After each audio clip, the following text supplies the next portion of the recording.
This is one of my favorite Blacktail Buck videos. There's 3 does that came in, and one of them squatted in the corner of this video and took a pee, and then they moved off, and they're actually in the background now, and this buck was dogging them, and watch his reaction. He stuck his nose down right where that one peed, and obviously that particular doe is in season, and this guy is quite interested.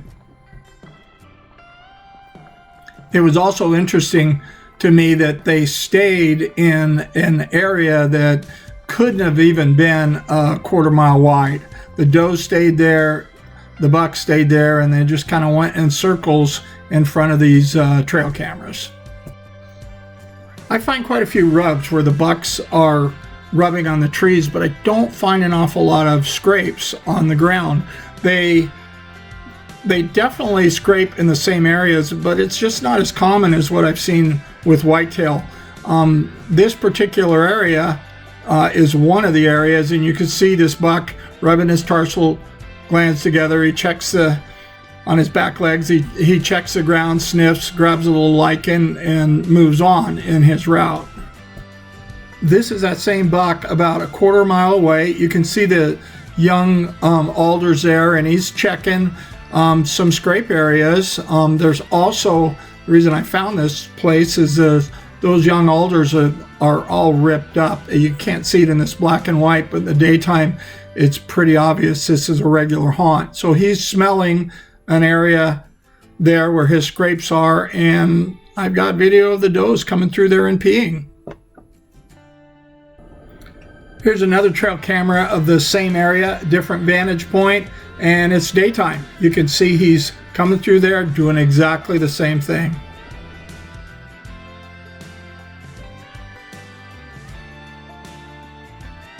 So Chris has been with us on trail camera adventures before, and he knows an awful lot about big blacktails. And anyway, I'm going to have him share a few of his thoughts about these blacktail and where to find them, and in particular the bucks, because they're the ones that are just so interesting.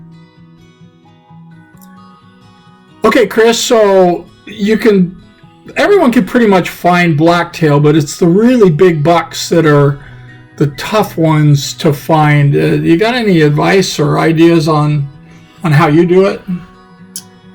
Well, number one would be really just gauging the area, looking at a map, online map, Onyx maps, and really finding those timber patches,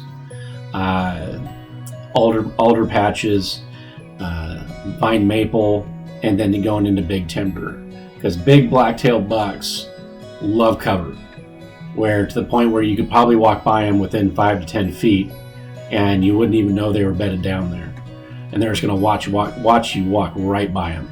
They just don't seem to move, do they? They don't move. No, they don't. And then if they do, it's a slow-mo move, and you might see ear twitch. That's about it. In a lot of these videos that John puts out, you watch a lot of these big blacktail bucks, and you look at what time of day or what time of night. The big one is the nighttime, because they are nocturnal. So you find those big timber patches with thick vine maple on the outskirts, thick reproduced trees, Weyerhaeuser land, and so on. That you find those trails that are coming in and out of those corridors, those travel lanes. That's usually what I look for, those heavily used trails where you're seeing a lot of doe. I don't really need to see a buck track right away. If I see does, I know they're going to be there eventually. They love that nasty, thick stuff. They love that nasty. The nastier, the better. And I know going on in the video, we'll talk a little bit more regarding calling in those thick, nasty areas and pulling those bucks out in a way that you can get good film on them. All right. Okay, Chris, there's a lot of discussion and ideas and thoughts about how big a area that these blacktail live in. The does seem to travel a little bit more than the bucks, but we're all guessing. What do you think? Is it seasonal? Is it what is it? Well, I do believe that it's seasonal. When the bucks are in velvet, they are surely out in the open. They don't like getting their antlers hit at all. They don't like getting them tangled up in the vine maple. When it becomes more, when their antlers harden, they move into the timber a lot more, little thick areas. When it's the rut, it's October-ish, it's November. Those bucks are moving everywhere, trying to and following those does. And when there's one buck, there's going to be two bucks. There might be three bucks.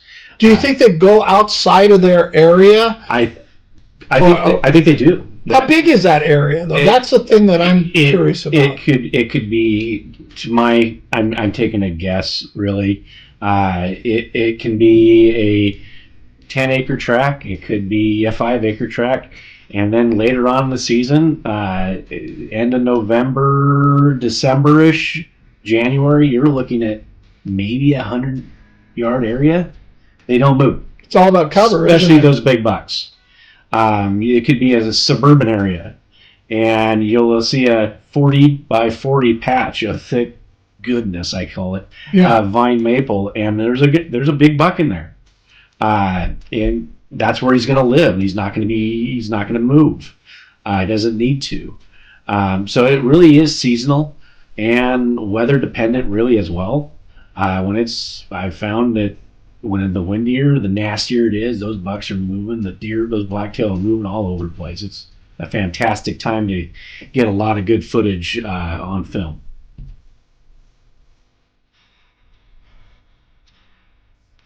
So I want to talk about migration, and not in the sense of miles and miles that we all know that mule deer do, and some of the areas that I've been, whitetail have a little bit of a migration. It's all about the winter. On St. Helens, there's some areas that are really steep, and there's some mountaintops, and there's one big buck in particular that we started this video with that I want to find his haunts. The only time I see him on my trail camera is in the worst of the snow during the winter, and he's down in the valley. So I got a feeling there's a bit of a migration with this guy. What do you think? I think that's definitely migration is a very strong term to use. I believe that the black-tailed deer will follow the snow line, for sure. That makes sense. They follow the snow line. The Cascade Roosevelts, not really a migration, but they'll definitely follow that snow line and get down into the farmlands, if there is farmlands. Definitely, and, get down in the lower elevation a little bit. There's not much of a migration, but they definitely follow that snow line quite a bit. So really, when you're looking at where the buck may hang out during the spring, it's a higher elevation because there's no snow. For sure. So they could be all the way up 4,000 or 5,000 feet. Correct. And then come December and January, when I'm getting them down at 1,000, it's only because the snow's pushing them down. Yes. Oh, that makes sense. Makes a lot of sense. So this guy in particular, the big boy in particular, that we're going to find his haunts, he does happen to be at the bottom of about, I think it's a 3,000 foot cliff. So we're gonna make that effort and climb that. It's not a cliff, it's very steep. And I think what we'll find is, and when we're doing the studying on onyx and whatnot, we'll find some finger ridges, and that's really what we're looking for with big black-tailed buck. We're looking for those finger ridges coming down, some access to water for sure, and some good vegetation. But those big blacktails love to haunt on those finger ridges so they can look over the top and look down in. So that's a good point.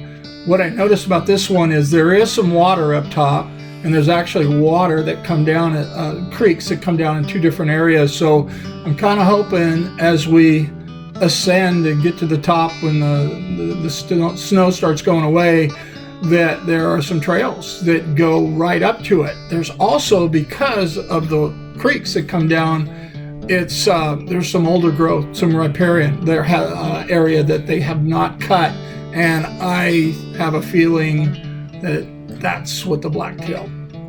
They absolutely love that. That old cat roads they can walk and make trails, and you'll find those just beat down old cat roads, CC trails. That those big blacktails, even big bulls, will venture down and use as a good thorough way. Well, we're gonna seek those out on this one, and hopefully he's got it all marked up with. There's definitely be some rubs and whatnot from the last couple of years. So. All right, thank you.